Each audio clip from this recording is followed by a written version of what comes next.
Dan hingga hari ini Bapak Presiden tidak pernah menjelaskan secara sejelas-jelasnya, seterang-terangnya kepada rakyat secara langsung.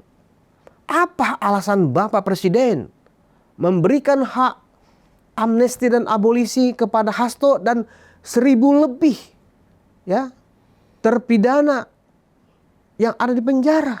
Bahwa Pak Presiden Prabowo harus seperti Presiden Jokowi misalnya. Tapi setidaknya, bukankah contoh yang baik layak untuk diikuti? Reaksi-reaksi seperti ini gampang ditunggangi, Pak.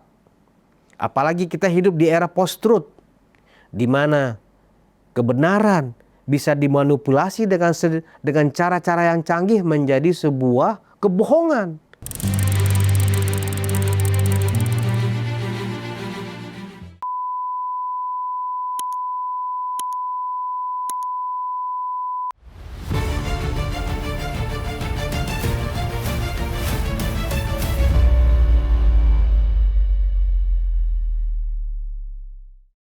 Bismillahirrahmanirrahim. Assalamualaikum warahmatullahi wabarakatuh. Penonton Ruang Konsensus Unpacking Indonesia dimanapun Anda berada. Hari ini Ruang Konsensus monolog tampil berbeda dan saya secara khusus menggunakan pita hitam di lengan kanan saya dan saya menggunakan kopiah sebagai bentuk atau ekspresi rasa duka cita yang mendalam, baik saya sebagai pribadi dan seluruh kerabat kerja dan tim manajemen Unpacking Indonesia atas meninggalnya Afan Kurniawan, seorang driver ojol yang tertabrak mobil petugas kepolisian dalam peristiwa demonstrasi yang berlangsung Kamis malam kemarin. Dan kita tentu semua berharap aparat kepolisian segera mengusut tuntas dan memberikan hukuman manakala memang ada kelalaian atau pelanggaran yang dilakukan oleh petugas BRIMOB yang menyebabkan meninggalnya Afan Kurniawan. Tentu kita tidak sedang mencari kambing hitam, apakah itu disengaja atau tidak. Tetapi yang jelas Kapolri dan jajarannya sudah bertekad untuk menuntaskan dan mengusut semuanya hingga pelakunya memang bisa dijerat hukuman. Yang ingin saya bahas kali ini adalah apa yang disampaikan oleh Presiden Prabowo Subianto sesaat setelah peristiwa demo yang hingga kini terus berlanjut dan meninggalnya almarhum Afan Kurniawan. Presiden dalam amanatnya dan dalam pidatonya menyampaikan kepada seluruh masyarakat Indonesia agar tetap memberikan kepercayaan kepada pemerintah yang dipimpinnya.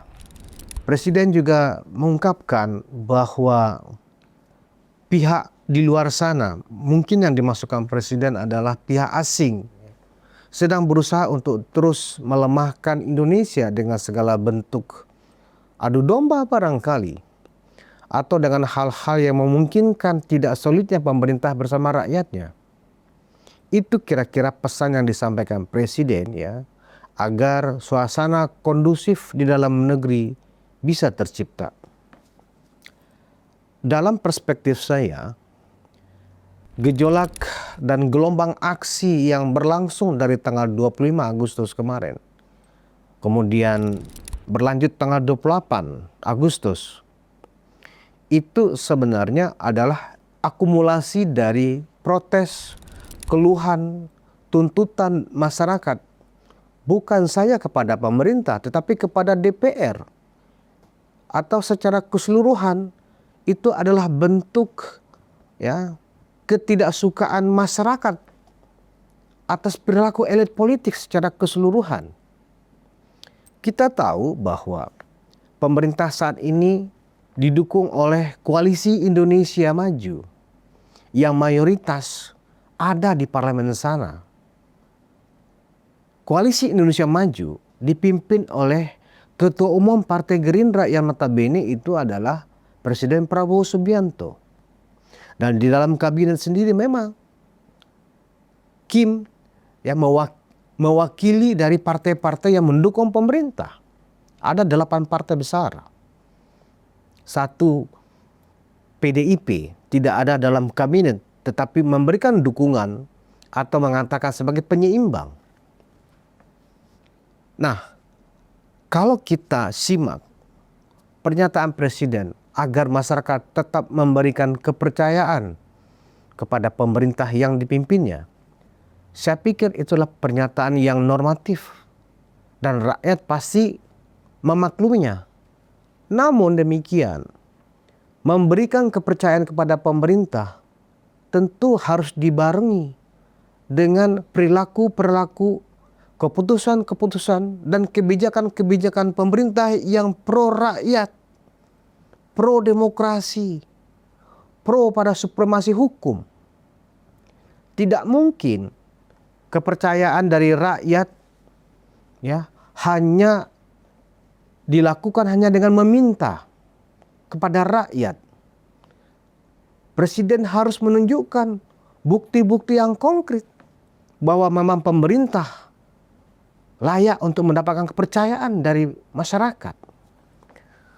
Saya khususnya dan penonton Ruang Konsensus adalah bagian dari 58% rakyat Indonesia yang memberikan dukungan dan pilihan pada saat Pilpres kemarin kepada Bapak Prabowo dan Gibran. Dan tentu memberikan kepercayaan itu dari awal pemerintahan ini terbentuk. Banyak sebenarnya keluhan-keluhan kecil sampai kepada keluhan-keluhan yang sangat prinsip yang kemudian Bapak Presiden tunjukkan dalam membuat kebijakan dan keputusan. Keputusan yang paling menyakiti rakyat, dan ini adalah awal yang pertama yang mengecewakan rakyat, adalah ketika Presiden menggunakan hak prerogatifnya memberikan ampunan kepada terpidana korupsi atau koruptor Hasto Kristianto, Sekjen PDI Perjuangan, dan memberikan hak prerogatifnya berupa abolisi kepada koruptor Tom Lembong yang sudah diputus oleh pengadilan. Inilah awal kekecewaan rakyat kepada Presiden. Kenapa rakyat kecewa?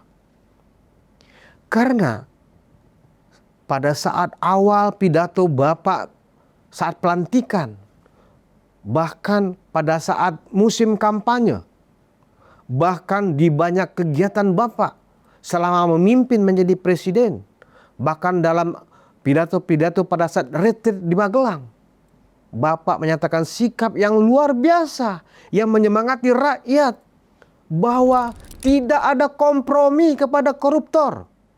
Saya tampil paling depan dalam mengejar para penjahat yang merampok uang rakyat. Saya akan bentuk tim khusus untuk mengejar koruptor yang lari, kalau perlu sampai ke Antartika akan saya kejar. Betapa dahsyat semangat yang Bapak ungkapkan. Dan rakyat menyambut baik semangat Pak Prabowo pada saat itu. Namun tiba-tiba beberapa waktu yang lalu Bapak Presiden memberikan amnesti dan abolisi kepada koruptor.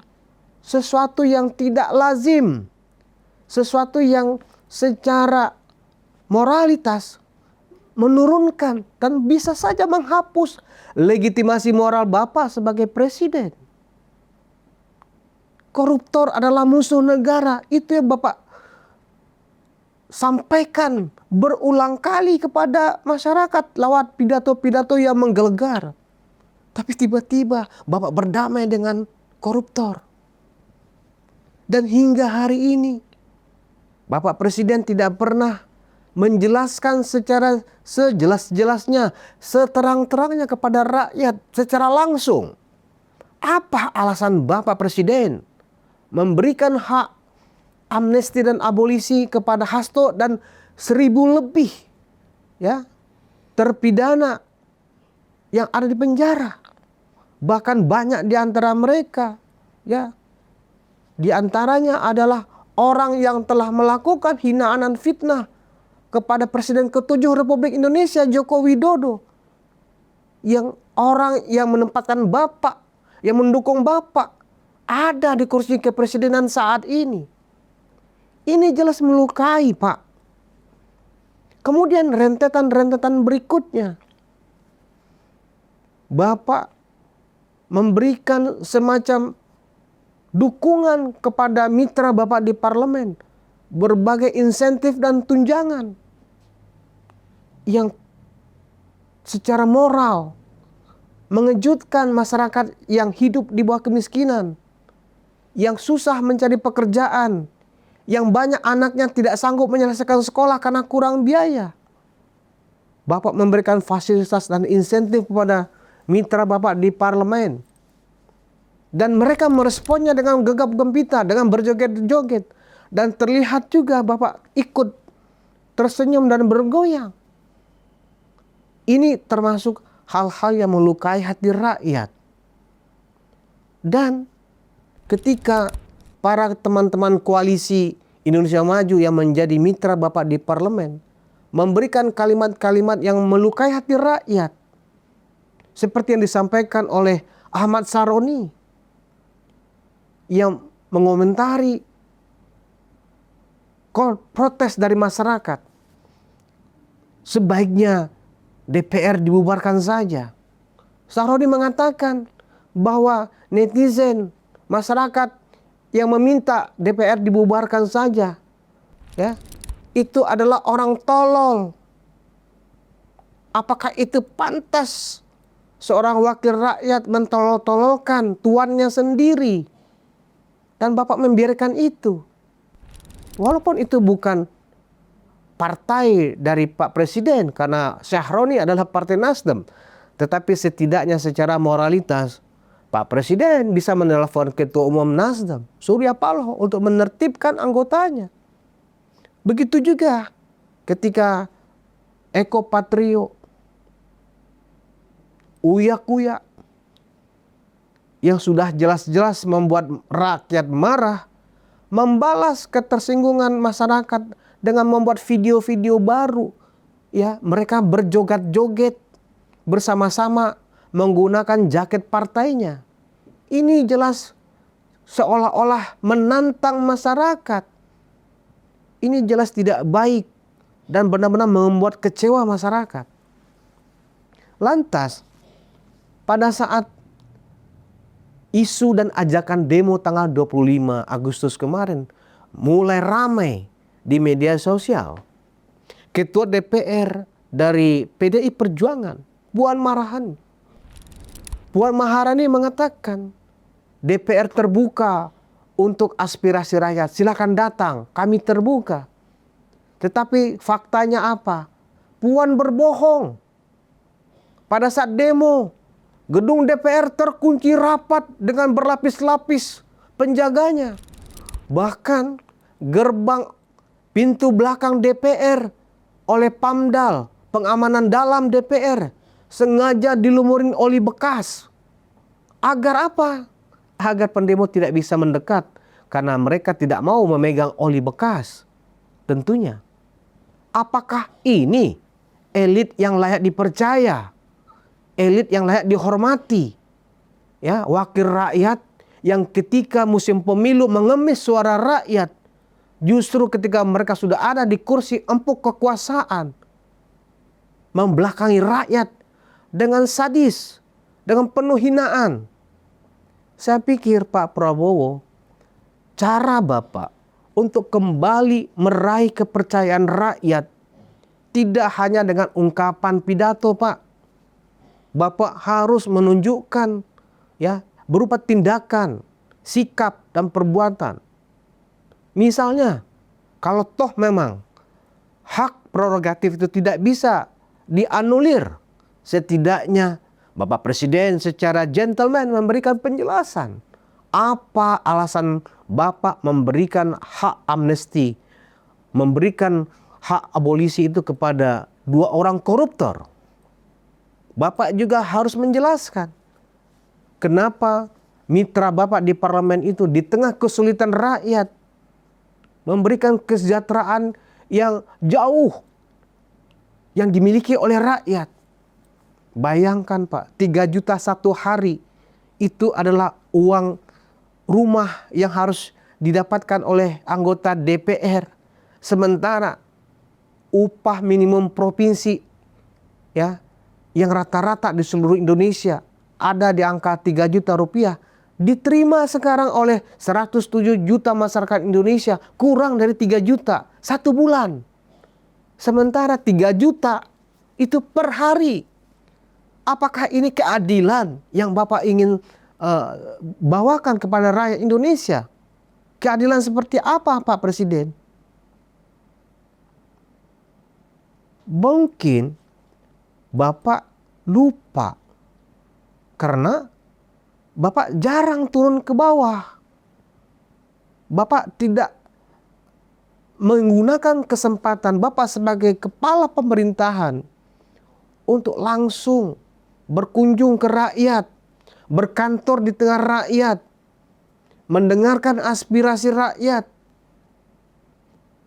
Dari provinsi ke provinsi Pak, dari kabupaten ke kabupaten, menyelami dan memonitor pekerjaan para menteri-menteri Bapak.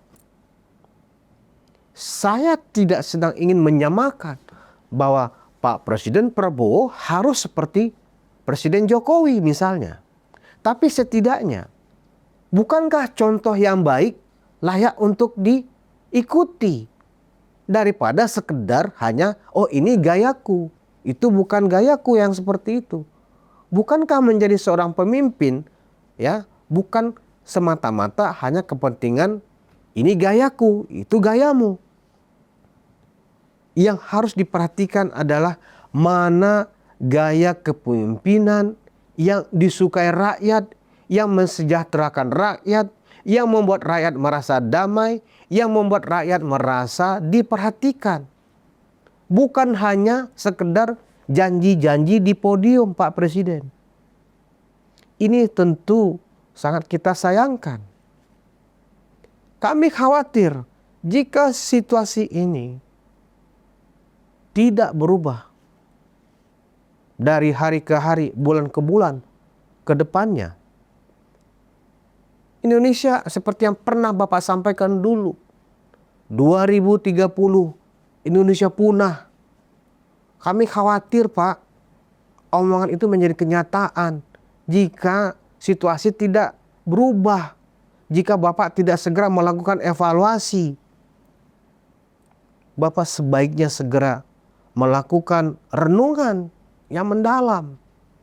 Pembisik-pembisik Bapak yang seringkali mungkin tidak tepat dalam memberikan informasi, harus juga dilakukan evaluasi. Masih ada waktu buat Pak Presiden ya untuk menata kembali. Karena Bapak memerintah 1 tahun pun belum Pak, baru lebih kurang 10 bulan. Aksi massa yang terus berlanjut ini, kemudian ditenggarai ada korban dalam aksi massa ini. Tentu sesuatu yang layak untuk Bapak pertimbangkan dengan secara serius.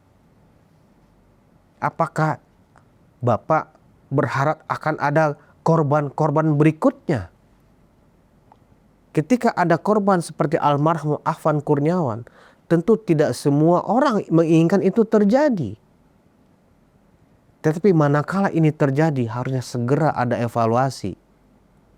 Apapun bentuk evaluasinya, berawal dari bagaimana sikap seorang presiden ya menempatkan antara ucapan dan perbuatan satu kata, satu tarikan nafas, selaras. Saya yakin misalnya kalau Bapak melakukan misalnya mempercepat penuntasan RUU perampasan aset. Misalnya lagi, tarik lagi tuh semua tunjangan-tunjangan yang diberikan kepada DPR yang nilainya luar biasa. Bapak cabut kembali. Ya, kemudian kepada para koruptor yang masih bertele-tele, perintahkan kepada Jaksa Agung untuk segera diusut tuntas sampai ke pengadilan dengan hukuman seberat-beratnya. Kalau langkah-langkah seperti itu yang Pak Presiden lakukan, saya sangat yakin kepercayaan yang Bapak harapkan, diharapkan ya, yang Bapak inginkan dari rakyat, pelan tapi pasti akan kembali Bapak akan dapatkan. Tetapi jika itu tidak Bapak lakukan, ya sama saja Bapak memang tidak menginginkan mendapat kepercayaan dari rakyat. Kalau kepercayaan dari rakyat itu sudah Bapak abaikan, seperti apa negara kita nantinya? Kami tidak menginginkan ada pembangkangan publik terhadap negara, terhadap pemerintah. Reaksi-reaksi seperti ini gampang ditunggangi, Pak. Apalagi kita hidup di era post-truth, di mana kebenaran bisa dimanipulasi dengan cara-cara yang canggih menjadi sebuah kebohongan. Kesalahan bisa dimanipulasi ya dengan cara-cara yang canggih menjadi sebuah kebenaran. Sangat sulit bagi kita rasanya ya untuk bermain-main di era post-truth ini, untuk melihatkan sikap yang jelas. Oleh sebab itu, gunakanlah Pak Presiden segala instrumen yang Bapak miliki. Ya, berkomunikasilah dengan rakyat sebagus-bagusnya, sejelas-jelasnya, seterang benderangnya. Bapak memang perlu seorang juru bicara yang disukai oleh rakyat. Bukan juru bicara ya yang hanya diam duduk di ruangan AC tanpa pernah memberikan penjelasan-penjelasan yang jelas, lugas, dan mewakili kepentingan rakyat. Kita semuanya warga dan rakyat Indonesia berharap banyak dari Pak Presiden, mampu melanjutkan pembangunan yang sudah dirintis oleh Presiden sebelumnya.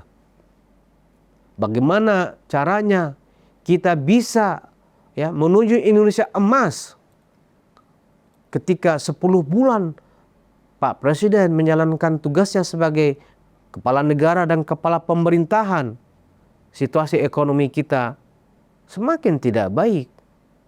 Walaupun Bapak telah merilis bahwa pertumbuhan ekonomi kita membaik dan diprediksi juga akan membaik tahun ini, tetapi situasi di lapangan, data-data yang Bapak banggakan itu ya tidak seperti itu, seperti yang ditunjukkan oleh banyak ekonom di luar sana.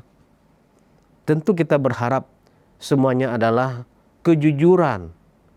Ya, data-data makroekonomi memang harus dirilis secara terbuka tanpa ada hal-hal yang perlu dinegosiasikan, apalagi dimanipulasi.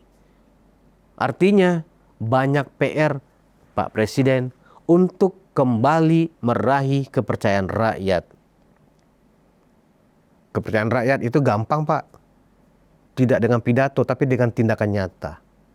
Kalau hanya Bapak ingin meraih kepercayaan rakyat hanya dengan pidato yang berapi-api, saya tidak yakin kepercayaan itu akan Bapak raih.